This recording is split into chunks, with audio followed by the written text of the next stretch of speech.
Okay.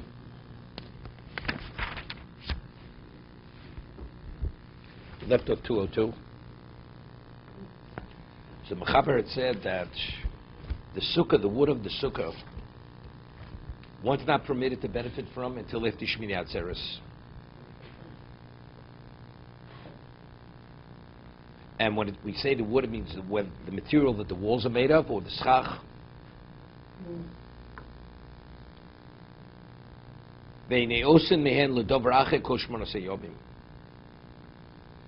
And you're not permitted to benefit from any part of the sukkah for any other purpose. This is what Tosa says. Because the sukkah, even bein hashmoshos, even during the twilight period, why? And since during the entry period of the eighth day, it's off limits, because I mentioned Tosis yesterday. Because if a person would want to eat something at that moment, the sukkah is required. So therefore, Howard, keep your eyes on the safer. It's distracted with the coffee. Okay?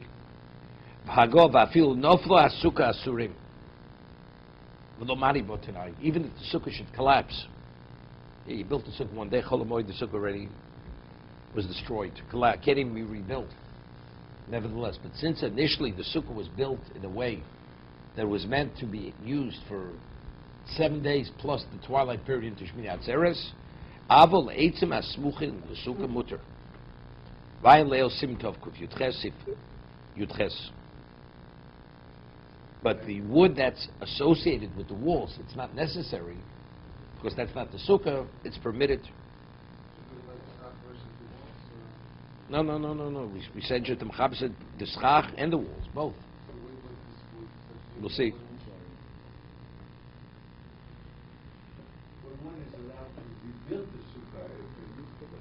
I'm telling you, even if, let's say, it can be rebuilt. Can rebuild it. I remember in the 50s, it was the only time there was a tornado hit New York City. It was like a tornado. And we had a sukkah, we had a communal sukkah. The wall, very heavy sukkah. The sukkah, maybe 120 people ate in the sukkah. And come to the sukkah the next day, the sukkah was in splinters. The wind had come, picked it up like a few stories, totally destroyed. Sukkah couldn't be rebuilt. So from that, Cholamoid onward, there was no communal sukkah. So we're not saying because you could rebuild it. That's the reason why it retains its identity as sukkah. When we say nofal means it fell, it collapsed in a way even if it can't be rebuilt. But since when sukkahs began, it was meant to stand for the full period of time. It was huktzah mitzvah, was designated for the mitzvah. Therefore, even though it no longer functions as a sukkah, you're not permitted to benefit from it. Can you build a new sukkah? Of course you build a new sukkah. With those materials? Sure, definitely with those materials. So what did the community do? We had no sukkah. That particular group of people had no sukkah. So did they still eat? They in their homes. You're an onus. What do you do if you have no sukkah? You don't fast. Go back to where the sukkah used to be and eat there. This was you going to Sinai. Because the Torah was given on the mountain. Rabbi's going with his bike. He's not going to make it in time. Okay. Hatzorach bin adfanos. V'nishlam hechshe sukkah hosef dofen lo mitzvah. Interesting. Let's say he built 3 walls. At Cholamoid, he says, you know something, I'm going to put up a 4th wall. So the 4th wall is totally superfluous. It's not necessary. So therefore, that additional wall that he put up, you're permitted to benefit from. Avalim osa arbatan stam. But let's say initially he built 4. He wants initially put up 4 walls, and he said all 4 walls, I want them to be the sukkah. Even though, so which wall is the sukkah? Which wall is the one which is superfluous, right? Kulan asur semutus. All of them are off limits. Is 4 walls considered The heater is for the 3, not for the 4th. Understand? You're enhancing the 3. But I just understand though, if you get a Shmini Atzeres, why can't you just go, you're looking for a place for shade, you want to protect from the sun, and you go in the sukkah as not a sukkah. Why is that off limits? No, wait. What about during sukkahs? You want to go in the sukkah for shade? It's permitted. I'm saying, right, but I'm saying... You're permitted. Also, you're permitted. Shmini says you're permitted for shade. What are we talking No, about? using it for some other usage. Using the You want to use it as firewood. You want to use the material as firewood. Are you Well, permitted? I thought yesterday or 2 days ago we were talking No, about... I meant that it's at a time. We don't hold it. I mentioned there's a sefer called Only Yontif that says mitzvah person is in a state of discomfort. You're not permitted to stay in the sukkah. Correct. So the Ramah says, because you're a fool. If you're not supposed to be there, what are you trying to accomplish? He says it's an isser. It's a prohibition. Why? Because that since the sukkah has kedushas chagiga, it has a consecrated status. So you're not permitted to benefit from something that's consecrated unless you perform the mitzvah. So if you're not performing the mitzvah, correct? So it's in a context you're not permitted to benefit. That's what he said. But again, shade that's a context you're permitted to benefit. So that's sukkah. You're fulfilling the mitzvah of sukkah. Okay?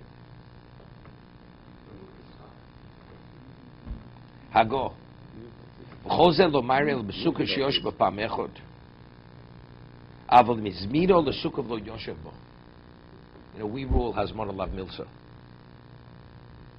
If you designate something, but you actually don't put it to usage. For instance, a person buys a tefillin bag for his son's bar mitzvah. It has his name embroidered. It says tefillin, whatever it is. But you never put tefillin in the bag. It was ordered, it was prepared for the tefillin, but tefillin never put in the bag. And now you want to use the bag as a lunch bag. Right? You're permitted to put your lunch in the bag. Or for anything you want to put it. You want to put money in the bag. But it was designated. Designation in its own right is not sufficient to bring it. It's only, no. You have to have you need designation and usage. Let's say you have a paper bag and you want it, it's raining out, and you want to put your tefillin in the bag, they shouldn't get wet. So the bag is not being designated. From now on, this bag is going to be my tefillin bag. So you can take it, you can throw it away afterwards. Doesn't take on any status. It's only designation and usage. It's both. If it's one without the other, it's not. I designate a sukkah. This sukkah is going to be my sukkah to be used. Get a call. You don't have to be here. You're going out of town for sukkahs, right? You don't need the sukkah. What's the status of that sukkah? So there it was built as a sukkah, but it was never actually used as a sukkah. Nobody ever sat in the sukkah. Now the sukkah collapses. Are you permitted, are you permitted to dismantle the sukkah to use it as firewood? The answer is yes. Because there, Hazman alav milsa, designation alone, if it was never actually put to use, doesn't take on that special status. More what he was mentioning, David, we've learned in Sanhedrin, shrouds, tachrichim. Anything that's part of the body of a corpse is considered Yisrael. You're not going to benefit from. So what happens if you have shrouds made for a mess, for a corpse, and then afterwards the shrouds are not used? Could you use those shrouds for any other usage? Are you permitted? The answer is yes. It's a machlok Bahya and Rava. They were never used, never put on the body. It's not they put it on, it didn't fit, so to say. Or they wanted better quality shrouds on the body. No, they were never used. But it was fashioned, tailored for this person who died. We were like Rava, Hazman alav milsa. Designation alone is not sufficient to give it that status. Although the intent, it identifies with the usage, it's not sufficient to give it that special level. Is that applied to say scraps of tefillin if they're never used? Correct.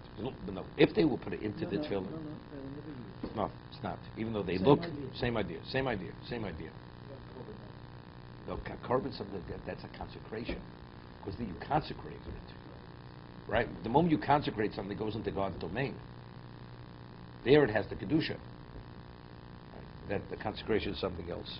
So, Rabbi, when you have that paper bag, You write a Sefer Torah. You never use the Sefer. It's irrelevant. Sefer Torah inherently is holy, right? Regardless whether you read from it or don't read from it, it's irrelevant, right? It is a Sefer Torah. No, you have to finish it. You have to finish it. It still has, it's Yud Kei Vav Kei. It says it's no different than a Chumash, right? But to assume the status of Kedusha Sefer Torah has to be a complete Sefer Torah. And dedicated.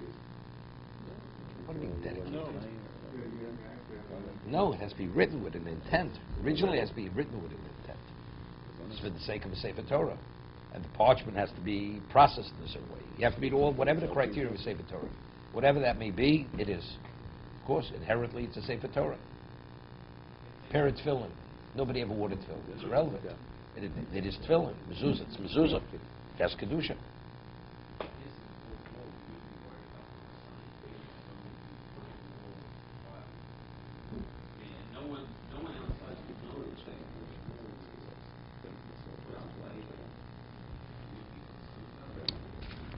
There used to be a person there. His name was Mr. Berner. That was always his question. Marasayan. That was always his question. What about Marasayan? Evidently, they're not concerned. No, evidently they're not concerned about Marasayan here. Rabbi, so that bag of that paper bag of the filling, you have to make sure that you don't No, you've never consecrated. I put it in just to transport it. Yeah, but you have to make sure that mentally you say that it's not going to be used permanently. Otherwise, you have to. It's obvious. It's obvious. It's not. It's obvious. It's obvious not. Remember many years ago in Yeshiva, years ago, people were much more careful, not just discarding things. So there was a student who came from L.A. This is in 1963. He had a tefillin bag. Years ago, if you'd buy Crown Royal, right? It came in a velvet bag. That was his tefillin bag. It was embroidered on the thing, Crown Royal. It was a purple bag. That was his bag for tefillin. Right. And it had a pull tie on top, you know? That's the way where he kept his tefillin.